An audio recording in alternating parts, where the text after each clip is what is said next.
Hi friends and hi students, welcome to our channel. So இப்போ நம்ம TRB exam, PG TRB as well as set exam, அதுக்கப்புறம் வரப்போகிற polytechnic TRP இந்த மூணுத்துக்கும் சேர்த்து நம்ம படிச்சுட்டு இருக்கோம். ஏதாவது ஒரு வாய்ப்பை தவற விட்டால் கூட இன்னொரு வாய்ப்பில் நம்மளுடைய வாழ்க்கை பிரகாசமாக இருக்கணும் அப்படிங்கிறதுக்காக உங்களுக்கு இந்த வாய்ப்பு நான் உருவாக்கி கொடுத்துட்ருக்கேன். ஸோ இது வந்து வாட்ஸ்அப் மூலமாக நீங்கள் ஜாயின் பண்ணிக்க அப்படின்னு நினைக்கிறவங்க நம்மளுடைய லிங்க் டிஸ்கிரிப்ஷனில் கொடுத்துருக்கேன். அது மூலமாக வாட்ஸ்அப்பில் ஜாயின் பண்ணி படிக்கலாம். இல்லை சேனல் மூலமாக படிக்கிறவங்களும் சப்ஸ்கிரைப் பண்ணிட்டு படிக்க ஆரம்பிக்கும். ஓகே, கிளாஸஸில் இன்றைக்கி நம்ம என்ன பார்க்க போகிறோம் பார்க்கலாம்.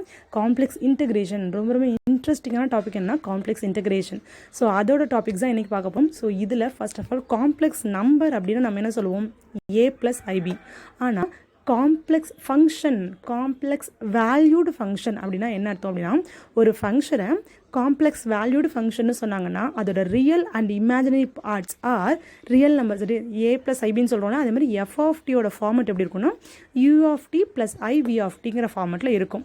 அப்போது இதுக்கு இன்டெகிரேஷன் எப்படி அப்ளை பண்ணணும்? ஸோ ஒரு காம்ப்ளெக்ஸ் வேல்யூடு ஃபங்க்ஷனுக்கு நீங்கள் இன்டெக்ரல் அப்ளை பண்ணணும்னா அதோட ரியல் பார்ட்டுக்கும் இமேஜினரி பார்ட்டுக்கும் தனித்தனியாக அப்ளை பண்ணால் போதும். அந்த இமேஜினரி நம்பர் i இருக்கு இல்லையா, அதை கன்சிடர்ட் ஆஸ் எ கான்ஸ்டண்ட்டாக நீங்கள் வெளில எடுக்க போகிறீங்க. ஓகேவா? ஸோ மற்றபடி எல்லாமே definite integral. So first of all அதுவும் சொல்லிக்கிறோமா, டெஃபினட் இன்டெக்ரல்னால் என்ன நிறைய பேருக்கு தெரிய மாட்டேது. டெஃபினட் வேல்யூகள், இன்டெஃபினட் இன்டெக்ரல்.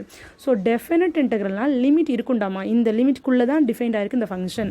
அப்போ என்ன சொல்லியிருப்பாங்கன்னா, f of t is complex valued function on closed interval a, b or open interval a, b. இப்படி கொடுத்துருக்காங்க இல்லையா, லிமிட் இருக்கும், இந்த லோயர் லிமிட் இருக்கும், அப்பர் லிமிட் இருக்கும். அப்படி இருந்தால் அதை நம்ம டெஃபினட் இன்டர்வல் சொல்லுவோம். ஸோ இன்டெஃபினட் இன்டர்வல் வெறுமனே ஒரு இன்டெகிரேஷன் மட்டும் இருக்கு, நீங்கள் பார்த்துருப்பீங்க. ஸோ வெறுமனே integral f of t dt அப்படி இருந்தால் இது வந்து இன்டெஃபினட் இன்டர்வல் சொல்லுவோம். ஸோ ரெண்டுத்துக்குள்ள டிஃப்ரென்ஸ், லிமிட் இருக்கும் இல்லைனா லிமிட் இருக்காது. அப்படி என்ன அர்த்தம், ஒரு பர்டிகுலர் எந்த இடத்துல அது டிஃபைன்டாக இருக்குன்னு அந்த ப்ராப்ளமில் கொடுத்துருக்காங்க. இந்த பர்டிகுலர் ஏரியாவில் மட்டும்தான் அது டிஃபைன்ட் ஆயிருக்கு. இந்த பர்டிகுலர் ஏரியாவில் அது இருக்குது அப்படின்னா ஆன் அப்படின்னு சொல்லி கொடுத்துருப்பாங்க. ஆன் கர்வ்னு சொன்னாங்கன்னா இன்டெக்ரல் ஓவர் சி கொடுப்பீங்க. அது கூட இன்டெஃபினட் இன்டெக்ரல் தான். லிமிட்டே இல்லை, எங்கே வேணாலும் இருக்குது அப்படிங்கிற மாதிரி சொன்னாங்கன்னா தோராயமாக அதோட மதிப்பை கண்டுபிடிக்க முடியல இந்த ரீஜனுக்குள்ளனா அது இன்டெஃபினட்னு சொல்லுவோம். ஓகே, ஸோ மற்றபடி இதெல்லாம் பேசிக் ப்ராப்பர்ட்டி. ஸோ இதில் நான் இந்த சிம்பிள்ஸ் இதெல்லாம் யூஸ் பண்ணியிருக்கணும், அதை கொஞ்சம் பத்திரம் தெளிவாக படிச்சுக்கோங்கடாமா. இந்த சிம்பிள்ஸ் உள்ளது எல்லாமே யூஸ் பண்ணுற மாதிரி சம்ஸ் வந்து பின்னாடி கேட்பாங்க நமக்கு, சரியா? ஓகே, தென் என்ன நார்மலாக இதில் என்ன இருக்குது, இன்டகிரேஷன் ஒரு ஆப்ரேஷன் இருக்குது, இன்னொன்று மாடுலஸ் இருக்குது. இப்போ ரெண்டு விஷயம் இருக்குது. ஸோ ரெண்டு விஷயத்தில் நல்லா கவனிச்சுக்கோங்க. எல்ஹெச்எஸ் சைடில் என்ன இருக்குது, ஆர்ஹெச்எஸில் எனக்கு நிறைய பேர் இதே கொஷின் டேரெக்டாக கேட்கும்போது நிறைய தப்பு பண்ணுறாங்க. ஸோ நல்லா கவனிச்சுக்கோங்க, LHS as well as RHS. இது முதல்ல ஈக்குவாலிட்டி கிடையாது. முதல் விஷயம் ஞாபகம் வச்சாச்சா? ஒரு விஷயத்தை பார்க்கும்போது நம்மளால் என்னெல்லாம் அப்சர்வ் பண்ண முடியுதுன்னு பார்க்கணும். ஓகேவா? இப்போது ஒரு என்ன பார்க்க இன்இக்வாலிட்டி நம்ம தெரிஞ்சிச்சு, less than or equal to வரப்போகுது. ஓகே, லெஸ் தென் ஆர் ஈக்குவலில் எது பெருசு எது சின்னதுன்னு பார்க்கணும். எது பெரிய போர்ஷன்னா இன்டெக்ரல் முதல்ல வரணும், அதுக்கப்புறம் மாடுலஸ் வரணும். ஸோ அப்படி இருக்கிறத நம்ம என்ன சொல்லுவோம், பெருசுன்னு சொல்லுவோம். இதே இன்டெக்ரல் உள்ளே இருக்குது, மாடுலஸ் வெளியில் இருக்குது அப்படின்னா அதை சின்னதுன்னு சொல்லுவோம். இதை ஞாபகம் வச்சுக்கோங்கடாமா, இதுதான் பேசிக் ஞாபகம் வச்சுக்கின்றது. அடுத்தது சம்ஸ்லாம் போட தேவைப்படும். Integral over f of z dz value என்னென்னா f of z of t, அதாவது டீக்கு மாற்றணும். ஒரு பர்டிகுலர் வந்து இங்கே லிமிட் வந்து கர்வ்னு கொடுத்துருக்காங்க இல்லையா, இன்டெக்ரல் ஓவர் கர்வ் கொடுத்தாங்கன்னா கர்வை நீங்கள் என்ன பண்ணணும், வேறு ஒரு வேரியபிளாக கன்வெர்ட் பண்ணணும். கர்வ்க்கான ஒரு ஜென்ரல் ஃபார்முலா இருக்கும், அதை யூஸ் பண்ண டீட்டாவோ இல்லைனா டிஓ ஃபார்முலாவுக்கு மாற்றிக்கோங்க. மாற்றிட்டு அதை கொண்டு போயிட்டு கொடுத்துருக்க ஃபங்க்ஷன் f of zலையும் அப்ளை பண்ணணும். அடுத்தது அதை என்ன அப்ளை பண்ணிங்களோ அதை z dash of t, இதான் ஃபார்முலா. திரும்ப சொல்கிற பாருங்கள், integral over c f of z dtன்னு சொன்னாங்கன்னா இன்டெக்ரல் ஓவர் சியை நம்ம என்ன பண்ணணும், லிமிட்டாக மாற்றணும் a to bன்னு. அந்த கர்வை அந்த லிமிட்டாக மாற்றுறதுக்கு ஒரு ஃபார்முலா யூஸ் பண்ணுவீங்க, z of tன்னு. அந்த z of tயை கொண்டு போய் f of zல அப்ளை பண்ணணும். அப்போ எப்படி வரும், f of z of t okay into z dash of t into dt. இதை ஞாபகம் வச்சுக்கணும். இதை உங்களுக்கு சம் சொல்லும்போது உங்களுக்கு புரியுண்டாமா? இங்கே பாருங்களேன், integral over c dz by z minus a equal to 2πன்னு கொடுத்துருக்காங்க.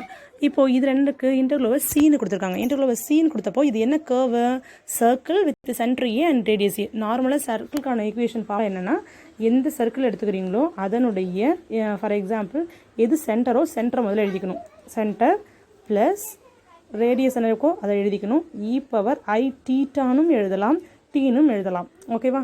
டீட்டான்னு எழுதினீங்கன்னா டீட்டாவோட லிமிட் சர்க்கிளுக்கு எத்தனை டிகிரி இருக்கலாம், 0லேருந்து 2π வரைக்கும் இருக்கும். 2π மீன்ஸ் 360 டிகிரி. ஓகேவா?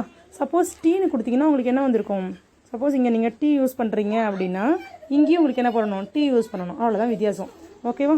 இப்போ என்ன பண்ணியிருக்கேன், நான் டீ யூஸ் பண்ணி எழுதியிருக்கேன், z of t.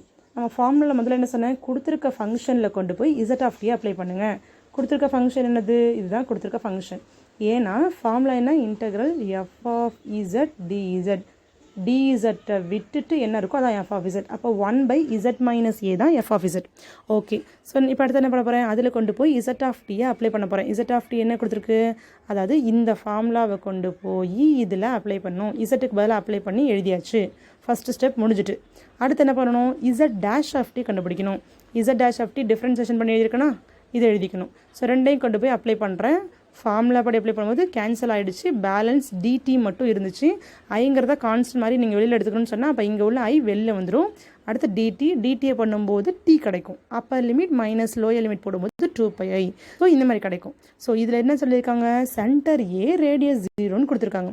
நார்மலாக உங்களுக்கு யூனிட் சர்க்கிளில் ஒன்று கொடுப்பாங்கடாமா, modulus of z equal to 1. இதுக்கு பேர் யூனிட் சர்க்கிள். அதாவது சென்டர் 0,0 ரேடியஸ் 1 அப்படிங்கிறத இன்டைரக்டாக கொடுப்பாங்க. ஓகேவா? ஸோ இப்படி இருந்தால் நீங்கள் என்னடாப்பா பண்ணுவீங்க, அதே மாதிரி யூஸ் பண்ணிக்கோங்க.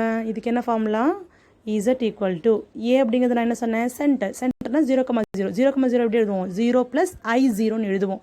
இந்த இடத்துல 0 தான், ஸோ நோ ப்ராப்ளம், 0 போட்டுக்கோங்க. ப்ளஸ் ஆருக்கு பதிலாக ரேடியஸ் வந்து நான் 1ன்னு சொன்னேன். அப்போ 1 e⁻it. அப்போ இசட் ஈக்குவல் டு என்ன வரும், e⁻it கிடைக்கும். ஓகேவா? இதே மாதிரி தெரிஞ்சுக்கோங்க. இதே மாதிரி வேறு ரேடியஸ் வந்து 5 தான் என்ன பண்ணுறது அப்படின்னா என்ன, எங்கே ரேடியஸ் இருக்குது 6 போட்டிருக்க இடத்துல 5 வர மாதிரி ஞாபகம் வச்சுக்கணும். ஸோ இதே செம்ம ரேடியஸ் வேறு. அப்போ ஃபார் எக்ஸாம்பிள் வந்து சென்டர் வந்து 2,3ன்னு வச்சுக்கோ. அப்போ நீங்கள் பண்ணுவீங்க, ஏக்கு பதிலாக 2 + 3iன்னு எழுதணும். அவ்வளோதான் வித்தியாசம். ஸோ அதனால் தெரிஞ்சது ஃபார்மில் நம்ம வேறு நம்பர் அப்ளை பண்ணி டவுட் இருந்துச்சுன்னா உடனே அப்போ தான் என்கிட்ட கேட்க முடியும். உங்களுக்கு எக்ஸாம் ஹாலில் போய் டவுட்டாக நான் கிளியர் பண்ண முடியாது இல்லையா. அது படிக்கும்போது உங்களுக்கு ஏன் கொஞ்சம் டிஃப்ரெண்ட்டாக திங்கிங் இருக்கும்போது உங்களுக்கு வந்து உடனே டவுட்டை கேட்பீங்க. நான் எக்ஸ்பிளைன் வசதியாக இருக்கும். அப்பப்போ டவுட் கேட்டுக்கிடாமா. ஓகே, தென் அடுத்து இதே மாதிரி இன்னொரு எக்ஸாம்பிள் போட்டிருக்கேன். ஸோ அதுக்கு என்னென்னா 1/z. ஸோ அதே சம் மாதிரி அதே ப்ரொசீஜர் போட்டு அப்படியே போட்டிருப்பேன். அப்படியே பார்த்துக்கோங்க.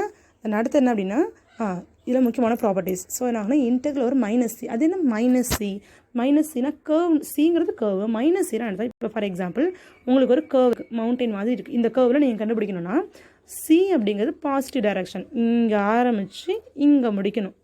ஓகேவா? அப்படி இருந்தால் +cன்னு சொல்லுவோம். இதே ரிவர்ஸில் வருதுன்னு வச்சுக்கோங்க, இப்படி வருது, இங்கேருந்து இப்படி வந்ததுன்னா அதை -cன்னு சொல்லுவோம். Reverse direction positive direction as well as negative direction. Maximum clock வைஸில் உள்ள எல்லாம் பாசிட்டிவ் டைரக்ஷன், ஆன்டி கிளாக் வைஸில் போச்சு அப்படின்னா அது நெகட்டிவ் டைரக்ஷன் சொல்லுவோண்டாமா. ஓகே, அதுக்கான ஃபார்முலா தான். ஆன்டி டைரக்ஷனில் கண்டுபிடிக்கணும்னா ஜஸ்ட் மைனஸால் மல்டிப்ளை பண்ணிட்டு டேரெக்டான டைரக்ஷனில் நீங்கள் கண்டுபிடிச்சாலே போதும். ஏன் நான் டேரெக்டான கண்டிஷனில் போட சொல்கிறேன் அப்படின்னா, இப்போ உங்களுக்கு மாதிரி இருக்கும். இப்போ இந்த கர்வ் கண்டுபிடிக்கிறேன்னு வச்சுக்கோங்க, இங்கேருந்து இங்கே இருக்கும். இது வந்து எக்ஸுக்கு பதிலாக 2ஆக இருக்கும், இதுக்கு பதிலாக 5ஆக இருக்கும். பாசிட்டிவ் டைரக்ஷனில் கண்டுபிடிச்சா ஒன்றும் பிரச்சனை கிடையாது. உனக்கு என்ன வரும், இன்டெக்ரல் ஓவர் 2 to 5ன்னு வரும். அதே நெகட்டிவ் டைரக்ஷனில் போட்டு வரேன், கீழே 5 வரும், மேலே 2 வரும். அப்போ இருக்கிறதுலே எப்பவுமே கீழே உள்ளது சின்ன நம்பர் தானே இருக்கணும் இன்டெகிரேஷனில்.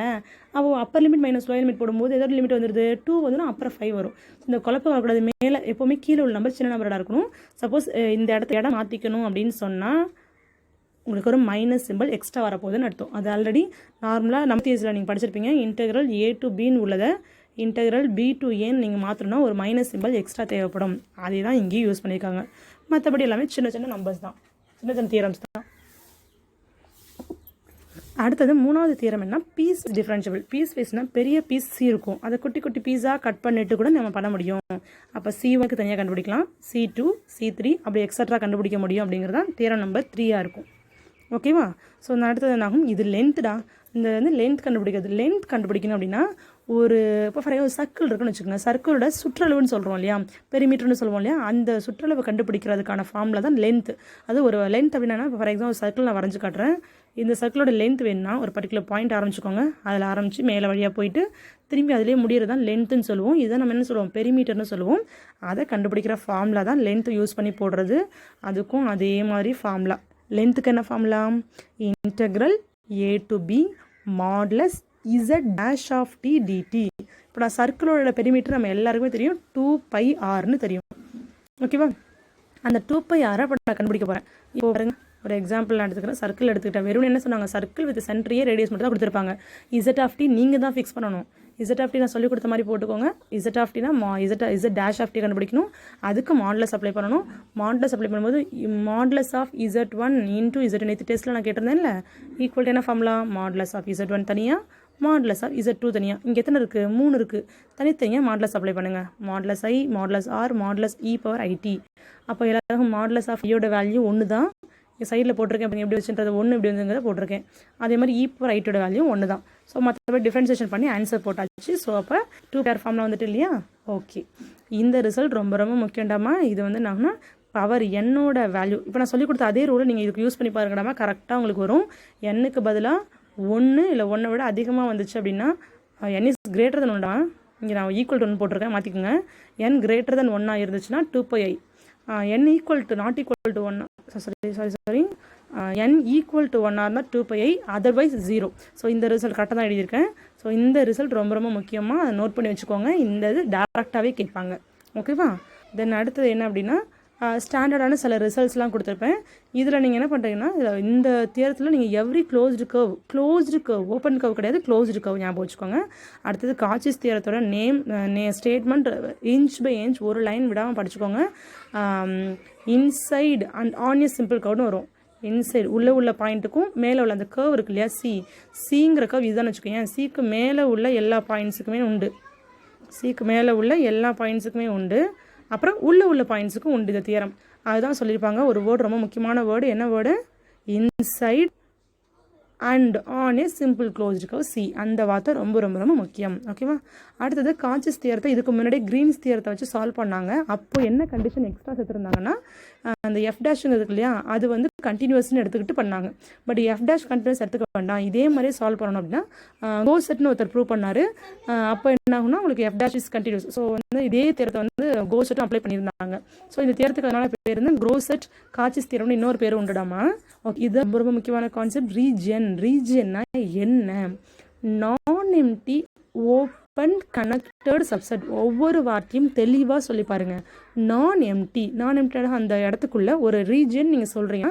ரீஜியனா என்ன, நிறைய இடத்துல நம்ம ரீஜன் படிப்போம், டோபாலஜியில் படிக்காத ரீஜனுங்கிற வார்த்தையே கிடையாது. ஸோ இப்போ ரீஜன் நான் சொல்கிறேன், இந்த ரீஜன் நான் சொல்கிறேன்னு வச்சுக்கோங்களேன். ஸோ இந்த ரீஜன்னா முதல்ல நான் எம்டியாக இருக்கணும். நான் எம்டி என்ன, அட்லீஸ்ட் ஒரு பாயிண்ட்டாவது அதுக்குள்ளே இருக்கணும், எடுக்க முடியும் உன்னால். எக்ஸ் பிலாங்ஸ் டு டின்னு சொல்லுவோம். இதை நான் டின்னு சொன்னால் ஏதாவது ஒரு பாயிண்ட் கண்டிப்பாக எக்ஸ் இருக்கணும், கண்டிப்பாக ஒரே ஒரு எலமெண்ட்டாவது அதுக்குள்ளே இருக்கணும். ஃபர்ஸ்ட் விஷயம், நான் எம்டிங்கிற ஒரு வார்த்தைக்குள்ளே இவ்வளோ இருக்குது. ரெண்டாவது என்னதுக்கு, ஓப்பன்னா என்ன அர்த்தம்னா அந்த ரீஜியனுக்கு உள்ள பாயிண்ட்டை மட்டும்தான் சொல்லுதே தவிர அதுக்கு மேலே உள்ள பாயிண்ட்ஸ் பற்றி அவங்க கவலையே படலை அப்படின்னா ஓப்பன். இதே க்ளோஸ்டுங்கிற வார்த்தை வந்தால் எதை சொல்கிறாங்கன்னு அர்த்தம், உள்ள பாயிண்ட்டே சொல்கிறாங்க, அந்த கர்வுக்கு மேலே உள்ள பாயிண்ட்டை சொல்கிறாங்கன்னு அர்த்தம். இப்போ நமக்கு என்ன சொல்லியிருக்காங்க, நான் எம்டின்னு சொன்னாங்க. செகண்ட் ஓப்பன்னு சொல்லியிருக்காங்கடாமா. ரெண்டாவது கனெக்டட் சப்செட். அது என்ன கனெக்டட் சப்செட் அப்படின்னா, இப்போ ஃபார் எக்ஸாம்பிள் இதே டயக்ராம் கொஞ்சம் நேரமாக வரைகிறேன். இப்போது இப்படி இருக்குன்னு வச்சுக்கோ, இதுலேயும் ஒரு பாயிண்ட் இருக்குது, இது ரெண்டும் சேர்ந்து ஒரு ரீஜன் ஆகுமானா இது கனெக்டட் கிடையாது. அப்போது இதுக்கும் இப்போ நான் இது 8 மாதிரி போடுறேன்னு வச்சுக்கோயேன். இதை 8 மாதிரி போடுறதா ஒன்றுக்கு ஒன்று கனெக்டாக இருக்குது இல்லையா. கனெக்டட் மீன்ஸ் ரெண்டுத்துக்கும் காமனாக ஒரு பாயிண்ட்ஸ் இருக்கும், கனெக்டட் ரீஜனாக இருந்துக்கணும். ஓகேவா. ஸோ இந்த மாதிரி இருக்கணும், இதான் ரீஜன்னு சொல்ல முடியும். தனித்தனியாக டச்சே இல்லாமல் இருக்குது அப்படின்னா அதை நம்ம சொல்ல மாட்டோம். 3 வார்த்தை சொல்லியிருந்தேன், நான் empty, open, connected subset of complex. இந்த 3 வார்த்தையும் இருந்தால் மட்டுமே அதை ரீஜியன்னு சொல்லுவோம். நம்ம ஒரு இன்டர்வியூவில் நான் ஃபேஸ் பண்ணும்போது இந்த ரீஜியன் அப்படிங்கிற வேர்டை நான் வந்து அவ்வளோ தெளிவாக சொல்லும்போது எனக்கு என்ன ஒரு ஜாப் கிடச்சி. ஸோ நான் ஜாப் கிடச்சதுக்கு ரொம்ப முக்கியமான ரீசன் இந்த ரீஜன் சொல்லுவேன். ஸோ அவ்வளோ அழகாக எனக்கு எடுத்த ப்ரொஃபஸர்ஸ் அழகாக சொல்லுவாங்க. இந்த ஒவ்வொரு வார்த்தைகளும் மேக்ஸை பொறுத்த வரைக்கும் உள்ள எப்படி இங்கிலீஷில் ஒரு ஏக்கு ஒரு இம்பார்ட்டன்ஸ் இருக்கும், அதே மாதிரி மேத்தமெட்டிக்கலில் ஒவ்வொரு டெஃபினேஷனில் ஒவ்வொரு வார்த்தை லெட், தென், அஷ்யூம், சின்ன வேர்ட்ஸுக்கு கூட வந்து மீனிங் இருக்குது. அந்த ஒவ்வொரு வார்த்தைக்கும் அதுக்கு பின்னாடி 1000 மீனிங் இருக்குது அப்படிங்கிற மாதிரி வந்து தெரிஞ்சுக்கணும்னு சொல்லுவாங்க. ஸோ ரொம்ப ரொம்ப நல்ல விஷயம் அது. ஸோ அதை தெரிஞ்சுக்கோங்க. அடுத்தது சிம்பிளி கனெக்டட்னா என்ன, மல்டிபிள் கனெக்டட்னா என்ன. சிம்பிளி கனெக்டட்னா இப்போ சும்மா ஒரு ரீஜன் இருக்குடாமா, அதில் உள்ள எல்லா பாயிண்ட்ஸ் எல்லாம் சிம்பிளி கனெக்டடாமா. இதே மல்டிபிள் கனெக்டட்னா அதுக்குள்ளே குட்டி போர்ஷன்ஸ்லாம் நமக்கு கனெக்டட் இருக்காது. இதெல்லாம் நமக்கு ரீஜனே கிடையாது. இப்போ வந்து ஃபார் எக்ஸாம்பிள் நம்ம யூஸ் பண்ணுற கான்சென்ட்ரிக் சர்க்கிள் இருக்கு இல்லையா. ஸோ கான்சென்ட்ரிக் சர்க்கிள் என்ன, இப்போ நம்ம ரெகுலராக நம்ம சாப்பிட்ற வடை இருக்கு இல்லையா, அது கூட ஒரு கான்சென்ட்ரிக் சர்க்கிள் தான். மேலே இருக்கும் கீழே இருக்கும், அந்த குட்டி உள்ளேயே ஒன்றுமே இருக்காது இல்லையா. ஸோ மல்டிபிள் கனெக்டட் ரீஜனுக்கு நமக்கு அது தவிர பெரிய எக்ஸாம்பிளே கிடையாது. அதுதான் நம்மளுடைய மல்டிபிள் கனெக்டட் ரீஜனுக்கு நம்ம ரெகுலராக சாப்பிட்ற உளுந்த வடை இருக்கு இல்லையா, அதுதான் பெஸ்ட் எக்ஸாம்பிள். ஓகே, தென் மற்றதெல்லாமே அப்படி எக்ஸாம்பிள் செய்திருப்பேன். காச்சிஸ் இன்டெக்ரல் ஃபார்முலா இதில் நேம்டு தியரம்ஸ் போட்டிருக்கேன். இந்த தியரத்துக்கு இந்த தியரத்துக்கு இன்னொரு மீனிங் இந்த கீழே கொடுத்துருக்கேன் இல்லையா, அந்த வேர்டிங்ஸ். ஸோ வேர்டிங்ஸ் ஞாபகம் வச்சுக்கோங்கடாமா. இந்த நேம்டு தியரம், அடுத்து மேக்ஸிமம் மாடுலஸ் தியரம் கொடுத்துருப்பேன். டெரிவேட்டிவ் பொறுத்த வரைக்கும் 2 டெரிவேட்டிவ் இருக்கும். ஃபர்ஸ்ட் ஆர்டர் டெரிவேட்டிவ், இது nth order derivative. So nth order ஃபார்மில் ஞாபகம் வச்சுக்கும் போது நல்லா கவனிச்சுக்கோ. nth ஆர்டர் பண்ணும்போது இங்கே n ஃபேக்டர் வருடாமா, இங்கே n+1. நிறைய பேர் பண்ணுற தப்பு இதுதான்ப்பா. ஓகே, இப்போ ஃபார் எக்ஸாம்பிள் 5 டைம்ஸ் டிஃப்ரென்சியேஷன் பண்ணி சொல்லுங்கன்னு சொன்னாங்கன்னா 5 ஃபேக்டோரியல் வரும், இங்கே 4 டைம்ஸ் தான் வரும். சரியா, அதெல்லாம் ஞாபகம் வச்சுக்கோங்க. ஓகேவா, சில இன்டெகிரேஷன் அப்ளை பண்ணும்போது உனக்கு இது கொடுத்துருவாங்க, இதை கொடுத்துட்டு இது என்னன்னு உங்களுக்கு கேட்பாங்க. அப்போ நாங்கள் இது ரிவர்ஸ் டைரக்ஷனில் போகணும். அப்போ கொஷினில் உனக்கு கொடுத்துருக்கிறது இதுதான் கொடுத்துருக்காங்க. அப்போ என்ன கொடுத்துருப்பாங்க, டினாமினேட்டரில் பவர் வந்து 5 இருக்குன்னு வச்சுக்கோ. அப்போ நீ இங்கே அப்ளை பண்ணும்போது என்ன பண்ணணும், 5ல் ஒன்று கழிச்சிட்டு 4னு போடணும். இந்த ஃபார்முலாவில் 3 விஷயம் ஞாபகம் வச்சுக்கணும் நம்ம. முதல் விஷயம் என்ன, n ஃபேக்டோரியல் மேலே வரும், பை 2π வரும். அப்புறம் இன்டெக்ரல் ஓவரில் டினாமினேட்டரில் n+1 வரும். இது எல்லாமே RHS. LHSல பவர் n இருக்குது தான் 3வது விஷயம். ஓகேவா, ஸோ சில ஃபார்மில் போட்டிருக்கேன். அடுத்தது இந்த 4 ஃபார்முலாஸையும் இந்த 4 நேம்டு தேர்த்து எப்போ கேட்டாலும் சொல்கிற அளவுக்கு படிச்சுக்கோங்கடாமா. ஏன்னா இந்த 4 தியரமே அவ்வளோ இம்பார்ட்டண்டானது. ஸோ வேர்டிங்ஸ் மறந்துடாதீங்க. ஸோ இதுதான் வந்து நம்ம காம்ப்ளெக்ஸ் இன்டெகிரேஷன். நிறைய பேர் சொல்லலாம், என்ன நம்ம காம்ப்ளெக்ஸ் இன்டெகிரேஷன் லெசனாக நிறைய சம் இருக்குமே, சம்மி ஒன்றுமே சொல்லி தரலையே அப்படிம்பீங்க. கான்செப்ட் தெரிஞ்சுக்கோங்க. ஏன்னா காம்ப்ளெக்ஸ் இன்டெகிரேஷனில் உள்ள எவ்வளோ பெரிய சம்மையும் ரெசிடியூ தியரம்னு லாஸ்ட் நம்ம நடத்துவோம். அதை யூஸ் பண்ணி போட்டால் வித்தின் மினிட்ஸில் போட்டுடலாம். ஒரு காம்படிட்டிவ் எக்ஸாமுக்கு டைம் கன்வென்ஷன் தான் ரொம்ப ரொம்ப முக்கியம்.